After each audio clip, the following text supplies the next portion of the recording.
Dimana kamu lihat diri kamu secara pribadi 5 tahun lagi. Kemarin malam-malam tiba-tiba bini gue nanya pertanyaan itu cuy. Habis lihat postingan Instagram katanya. Terus gue terdiam sejenak cuy.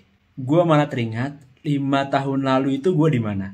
Waktu gue masih jadi karyawan. Pastinya ya 5 tahun lalu gue gak kebayang bakal hidup seperti ini. Buat konten di TikTok, jadi digital marketing, atau penjual online. Kalau 5 tahun lalu pertanyaan tadi ditanyain ke gue pasti jawabnya pengen jadi pria karir. Gue pengen kejar karir di level head, ngejar grade jadi vice president. Pokoknya karir minded banget lah. Karena waktu itu gue merasa on track semua. Gue kerja selama 8 tahun, 6 kali dapat PL1. Terus di tahun terakhir gue juga itu gue barusan promosi dan dapat offer untuk beasiswa keluar. Secara karir, jabatan gue udah senior manager. Dan di jabatan gue waktu itu, yang usianya di bawah 30 tahun, se-Indonesia baru 2 orang cuy. Jadi secara teknis, gue gak ada alasan nih untuk resign. Karena antara gaji dan workload itu cukup seimbang. Plus, lingkungan kerja gue kebetulan juga enak banget. Tapi ya itulah, namanya juga hidup ya. Gak ada yang tahu cuy. Tiba-tiba karena hati gak nyaman, ya dalam sekejap gue mutusin untuk resign. Setelah resign gue juga kebayang bakal jadi content creator. Tapi emang ya kalau gue tarik nih ke belakang, jalan hidup gue tuh emang kadang sulit ditebak. Waktu kuliah, karena gue kuliah di teknik, ya gue mikirnya setelah lulus gue bakal kerja di kontraktor, PU, atau mungkin di perminyakan. Gak kepikiran lah untuk daftar di bank. Karena semua teman akrab gue itu pada daftar ke bank, gue juga ikutan tes ke bank dan keterima cuy. Dan waktu itu kalau gue keluar nih dari program ODP-nya, itu dendanya 200 juta.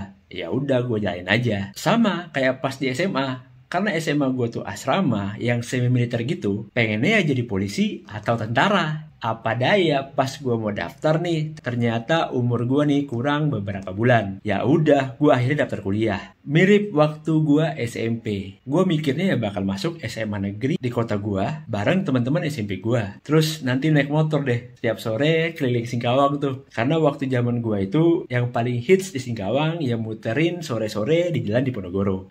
Malah disuruh orang tua gue masuk SMA yang asrama. Katanya biar disiplin. Lucu juga sih kalau gue inget-inget. Tapi mungkin itu udah rencana yang paling baik ya menurut Allah Subhanahu wa Ta'ala. Jadi ya kita tinggal ikutin aja. Nah kalau teman-teman gimana nih? Udah ngebayangin 5 tahun lagi secara pribadi seperti apa? Udah on track apa belum nih? Share di komen ya.